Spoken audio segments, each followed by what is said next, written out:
भाइयों बहनों नमस्कार।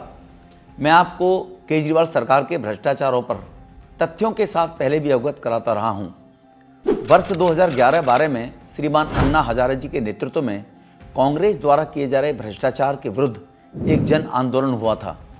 किसी को पता भी नहीं था कि इस जन आंदोलन के माध्यम से एक बहरूपिया अपनी राजनीतिक रोटियां सेकने का षड्यंत्र रच रहा है, जिसमें भ्रष्टाचार मुक्त दिल्ली के सपने दिखाए गए थे। जो तब ईमानदारी की किस्में खाते थे, आज वही कट्टर भ्रष्ट नेताओं की सूची में सबसे ऊपर है। जी हाँ, मैं बात कर रहा हूं अरविंद केजरीवाल जी की।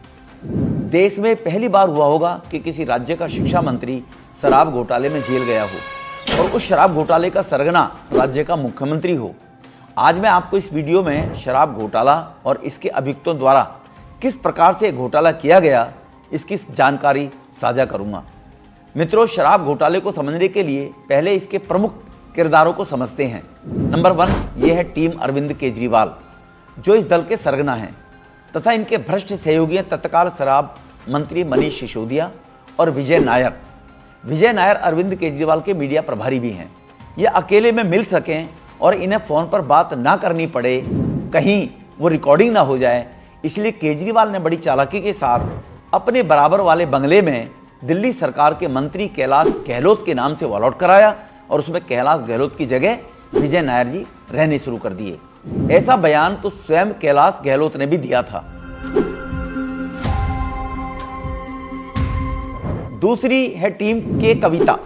के कविता तेलंगाना के टीआरएस पार्टी के मुखिया पूर्व मुख्यमंत्री के चंद्रशेखर की बेटी है। इसके अलावा एक तीसरी टीम है जो शराब कारोबारियों की है, जिसमें है समीर महेंद्रू, दिनेश अरोड़ा, विनय बाबू। ये सब शराब दुकानों के मालिक हैं। मित्रों, फरवरी-मार्च 2021 में विजय नायर के माध्यम से अरविंद केजरीवाल और के कविता की एक दिल्ली में मीटिंग हुई। इस मीटिंग में दोनों के बीच में डील होती है कि अरविंद केजरीवाल ऐसी शराब नीति बनाएंगे जिससे शराब कारोबारियों को फायदा होगा और इस एवज में के कविता 100 करोड़ रुपया अरविंद केजरीवाल को देगी। इसके साथ साथ पिछली शराब नीति, जिसमें व्यापारियों का कमीशन मात्र 2% था, जिसको नई नीति के रूप में बढ़ाकर 12% किया जाएगा, जिसमें 6% कमीशन कैश के रूप में अरविंद केजरीवाल के पास आएगा। के कविता इस 100 करोड़ के भुगतान के लिए किसी और शराब कारोबारियों को ढूंढने में लगी, जिसमें उनके कर्मचारी सहयोगी भी ढूंढने में उन्होंने शामिल किए।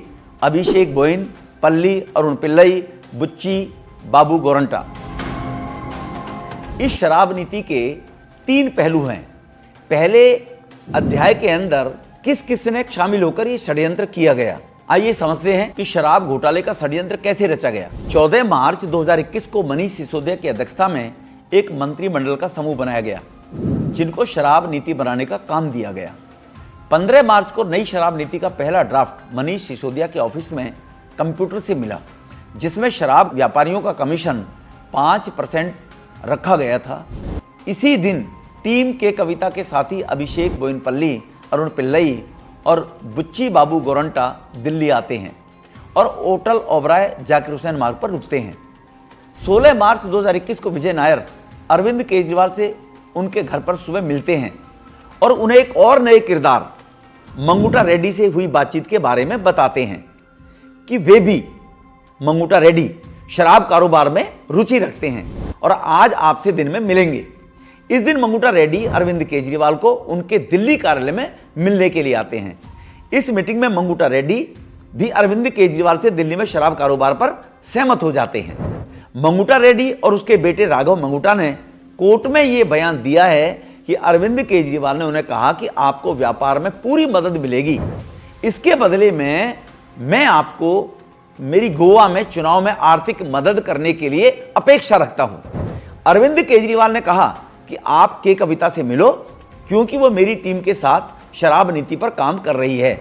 सरकार द्वारा बनाई जा रही कोई भी नीति एक गोपनीय दस्तावेज होता है, जो कुछ इंपोर्टेंट या सीक्रेट मंत्रियों और अधिकारियों के अलावा किसी को भी पता नहीं होता है। परंतु इसी दिन ये शराब नीति टीम के कविता के सदस्यों को होटल ओबराय के व्हाट्सएप पर शेयर की जाती है और होटल ओबराय के कंप्यूटर से इसका 36 पेज का एक प्रिंट भी निकाला जाता है। मनीष सिसोदिया की कंप्यूटर से मिली पॉलिसी थी, वो भी 36 पेज की ही है और जिसमें 5% से कमीशन को बढ़ाकर 12% करने की सहमति बनती है। जिसमें से उसका 6% अरविंद केजरीवाल को कैश के रूप में दे दिया जाता है। मनीष सिसोदिया के निजी सचिव हैं सी अरविंद, जिन्होंने कोर्ट में बयान दिया कि 18 मार्च 2021 की सुबह उन्हें अरविंद केजरीवाल के घर में बुलाया गया। वहां एक कमरे में अरविंद केजरीवाल और मनीष सिसोदिया थे।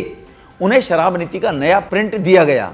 किसको? सी अरविंद को, जिसमें कई बदलाव के साथ कमीशन 5% से बढ़ाकर 12% करने का आग्रह था और यह निर्देश दिए कि वह मनीष सिसोदिया के दफ्तर में जाएं और दफ्तर में लगे कंप्यूटर में शराब नीति में कमीशन को बढ़ाकर 5% से 12% लिख दें। सी अरविंद ने वैसा ही किया। इस शराब घोटाले के मैं दूसरे पहलू पर आता हूं कि किस प्रकार से शराब घोटाले की नीति बनाकर किस प्रकार से षड्यंत्र किया गया और किन किन लोगों को कैसे कैसे हिस्सेदारी बांटी गई। मित्रों, फोन कॉल रिकॉर्ड से यह भी पता लगता है कि 19 मार्च 2021 को के कविता ने मंगूटा रेड्डी को फोन किया और 20 मार्च को हैदराबाद में मिलने बुलाया। आपको जानकर अचंभा होगा कि अचानक 19 मार्च को केजरीवाल के सहयोगी विजय नायर हैदराबाद पहुंच जाते हैं। क्या विजय नायर के पास कोई जवाब है कि वह हैदराबाद उसी दिन किस लिए गए थे? 20 मार्च 21 को के कविता, मंगूटा रेड्डी और विजय नायर की हैदराबाद में मीटिंग होती है, जिसमें तय हुआ कि 100 करोड़ में से 50 करोड़ मंगूटा रेड्डी देंगे, जिसकी एवज में उन्हें दिल्ली में शराब कारोबार में साझेदारी मिलेगी। अगले ही दिन 21 मार्च 2021 को के कविता टीम के बुच्ची बाबू गोरंता रेड्डी परिवार से पैसे इकट्ठा करने के लिए मिले और रेड्डी परिवार ने बुच्ची बाबू गोरंटा को 25 करोड़ रुपए दिए, जिसकी एवज में राघव मेंगुटा को समीर महेंद्रू की इंडो स्पिरिट कंपनी में 32.5% की भागीदारी मिली। इंडो स्पिरिट दिल्ली में शराब डिस्ट्रीब्यूटर है और वह अगर 100 करोड़ की शराब बेचेगी तो उसमें से 32.5 करोड़ रेड्डी परिवार को जाएंगे, जिसकी एवज में के कविता को रेड्डी ने 50 करोड़ रुपए देने का वायदा किया और 25 करोड़ दे भी दिए। जैसे 21 मार्च 2021 को मंगूटा रेड्डी ने पहली किस्त 25 करोड़ की के कविता को दी, उसके अगले ही दिन 22 मार्च 2021 को शराब नीति का ड्राफ्ट फाइनल कर दिया जाता है। इस शराब नीति में अरविंद केजरीवाल के 2 फायदे थे। पहला कि उन्हें शराब नीति बनाते वक्त पहले ही 100 करोड़ रुपए मिलने तय हो गए और जितनी शराब बिकेगी उसका 6% कमीशन भी उन्हें काले धन के रूप में बराबर मिलता रहेगा। इसीलिए 22 मार्च 21 को बनी इस नीति को 15 अप्रैल 2021 को अरविंद केजरीवाल ने बतौर मुख्यमंत्री अपना अनुमोदन दे दिया और 20 अप्रैल 2021 को फाइन को अनुमोदन के लिए सक्षम प्राधिकारी को भेज दिया। सक्षम प्राधिकारी ने 19 मई 2021 को अपने 7 सुझावों के साथ फाइल वापस दिल्ली सरकार को भेज दी।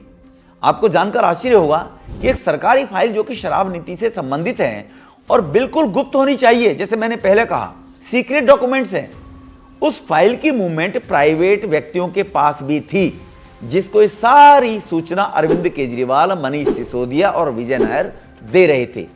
वरना क्या यह महज संयोग था कि एक षड्यंत्र की 20/5/21 जिस दिन फाइल दिल्ली सरकार में कैबिनेट में रखी जाती थी, उसी दिन के कविता के सदस्य एक चार्टर्ड फ्लाइट से दिल्ली पहुंचे। उपरोक्त बातों से स्पष्ट होता है कि इस शराब घोटाले के सरगना खुद अरविंद केजरीवाल ही हैं, क्योंकि अभिषेक बोयिनपल्ली, अरुण पिल्लई, बुच्ची बाबू गोरंटा 20 मई 2021 को क्लैरिस होटल के पास स्थित गौरी अपार्टमेंट में गेस्ट हाउस में रुके थे, जिसकी बुकिंग अरविंद केजरीवाल के पीएस विभव कुमार ने फोन करके करवाई थी। ये भी सबूत हैं। इसी दिन 20 मई 2021 को अरविंद केजरीवाल के कैबिनेट ने शराब नीति को पास भी कर दिया। आपराधिक षड्यंत्र का एक साक्ष्य यह भी है कि 21 मई को शराब कारोबारी दिनेश अरोड़ा और कुछ अन्य शराब कारोबारियों की एक मीटिंग टीम के कविता के सदस्यों से गौरी अपार्टमेंट के गेस्ट हाउस में होती है, जहां अरविंद केजरीवाल के करीबी विजय नायर भी मौजूद रहते हैं। इस मीटिंग में शराब कारोबारियों को सुनिश्चित किया गया कि पॉलिसी को पास कर दिया गया है और अब कमीशन 2% की जगह 12% कर दिया गया है, जिसमें 6% आम आदमी पार्टी के मुखिया अरविंद केजरीवाल को दिया जाना है। इस शराब नीति का तीसरा पहलू है कि जिस शराब नीति को दुनिया की सबसे बढ़िया ये नीति बताते थे कि शराब नीति से दिल्ली को इतना फायदा दिल्ली वालों को होने वाला है, और जब उसकी धीरे धीरे परतें खुलने लगी और दिल्ली का कितना नुकसान हुआ, तो इन्हीं लोगों को उसी शराब नीति को 9 महीने के बाद वापस क्यों लेना पड़ा, यह आपके सामने है। केवल 9 महीने बाद जैसी शराब घोटाले की परतें खुलने लगी, दिल्ली सरकार ने इसको वापस तुरंत ले लिया 9 महीने बाद। और इनके खुद के कैबिनेट नोट में बताया गया क्यों वापस लिया कि शराब नीति से दिल्ली सरकार को 980 करोड़ रुपए का नुकसान हो गया। दुनिया की सबसे बड़ी पॉलिसी, और नुकसान हो गया। आपको पता है कि पिछली शराब नीति जो पहले थी, जिसमें 2% कारोबारियों का था, वहां 12 करोड़ लीटर शराब की बिक्री हुई थी, जिसमें सरकार को लगभग 4800 करोड़ का टैक्स रेवेन्यू मिला था। नई शराब नीति जो आई और 9 महीने में शराब की बिक्री कितनी हुई, 12 करोड़ लीटर से बढ़ाकर 22 करोड़, दुगने के बराबर, जिसमें टैक्स 8500 करोड़ रुपए बनता है, जो रेवेन्यू सरकार को आना चाहिए था, लेकिन सरकार के पास टैक्स आया मात्र 5600 करोड़। तो सोचने वाली बात यह है कि शराब नीति से फायदा किसका हुआ?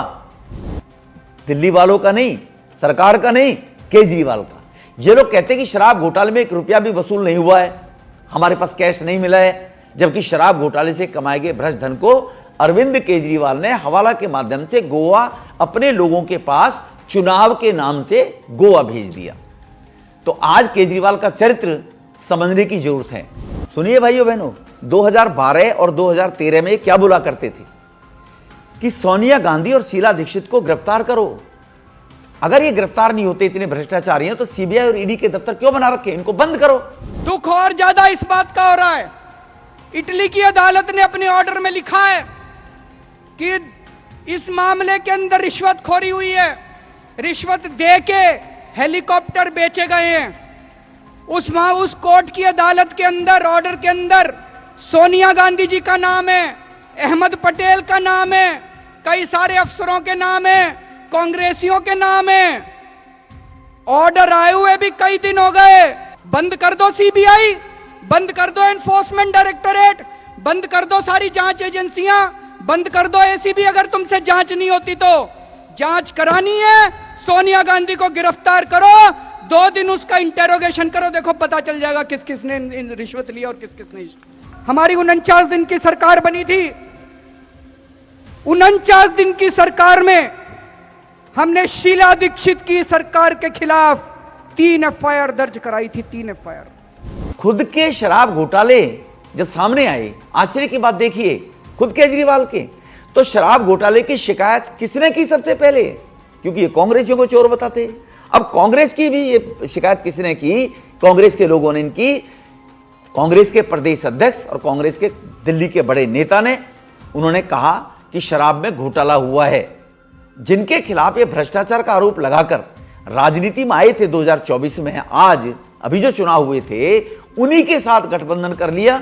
और जिस सोनिया गांधी, लालू यादव, शरद पवार, राहुल गांधी, कपिल सिब्बल, कमलनाथ, पवन बंसल, सुरेश कलमाड़ी, तरुण गोगोई, स्वर्गीय मुलायम सिंह यादव जी, जगनमोहन रेड्डी, फारूक अब्दुल्ला, 2014 में सभी भ्रष्टाचारी थे इनके लिए।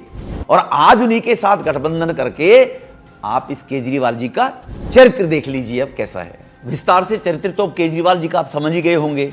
निर्णय भाइयों बहनों आपने करना है अब 2 महीने बाद कि इसका अंत कैसा होना चाहिए। बहुत बहुत नमस्कार।